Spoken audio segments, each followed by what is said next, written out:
la gundhigay xilligii hore ee abaartu ay jirtay sanadkii kalkii hore iyadoo aan balal badan macnaha iyo iib badan macnaha aan ka iibgeynay xoolihiina macnaha ka hadda ku dhex jira aad arkaysaan xoolahan ka iibinay hadda doorkana waad aragtaan macnaha inaan iibgeynayno oo gurayno waad aragtaan badarkii xoolaha iyadoo xilligan lagu jiro xilli abaaraha lagu jiro ka bulsho ahaan kulley annagu iskaashato ahaan waxaan qaadanay inaan dhankanaga aan macnaha ka garab istaagno dawladda wax soo saarka aan ka garab istaagno oo aan maartay suuqii wax ku soo siyaadino deegaanka wax ku soo siyaadino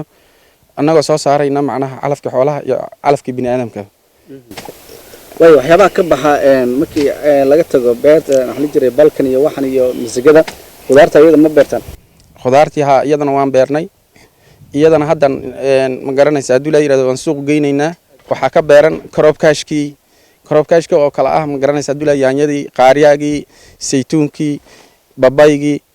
khudaar noocaas ayaa ka beeran oo macnaha kuwii bini'aadamka ay calfisanayeen taasaan ugu talagalnay markii aan balka geynayno inaan dhankii bini'aadamkan aan iyagana macnaha aan wax u suuq geyno way bal dhulkan ka waran sidee weeyaan dhanka wax soo saarka markii lagu eego dhankii doonay ha noqotee sidee markaasi u soo saaraa oo markaasi wax soo saarkiisa u yahay wallahi Lubnaanow dhulkeena wixii la geliyay uu ka soo bixi ku dafiri maayo wixii la geliyay waad aragtaa haddaad meel ku weysaysato oo biyo ku weysaysato meesha daaq baa ka soo baxaya bulshada baan isxilqaankeeda macnaha aan u wada baraarugin oo aan loo wada toosin in wax la soo saarto bulsho haddii wax la soo saaranayo dhulkeenu dhul macnaha ma garanaysa wixii la geliyo dhul uu ku dhacayo maaha waa wax markaaba soo baxayo weeyaan waxaa jirta macnaha isxilqaan la'aan iyo ka tabtashi la'aan macnaha door walbaba soo noqnoqonaysa dhanka abaarihii haddii aan hadda xoolaha igu dhex jira oo beerta dhexdeeda ku dhex jira xoolahayga uma baahna de macnaha dawlad maanta uma baahno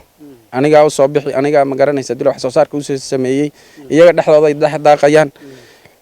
de nin walba haddii intiisa xoolihiisa u tashado wax soo saar uu eegto abaariba macnaha ma garanaysa dil bulshada ma saameyseen baan aaminsanahay marka bulshadu waxaan leeyahay wax soo saarka kama maarmayno nolosheena ku tiirsan xoolaheena ku tiirsan dadyawga inoo wadamo waxay jirta macnaha 3 bilood kaliya wax la beerto iyo suuq wax noo keena suuqeena wax soo geliyo inaga abaarahayna soo caaway 3 bilood kaliya inagu abaar iyo jilaal iyo xilli walba dhulkeena wax uu ka baxaya wax soo saarkii ma loo wada baraarugin dhulkan qorraxayna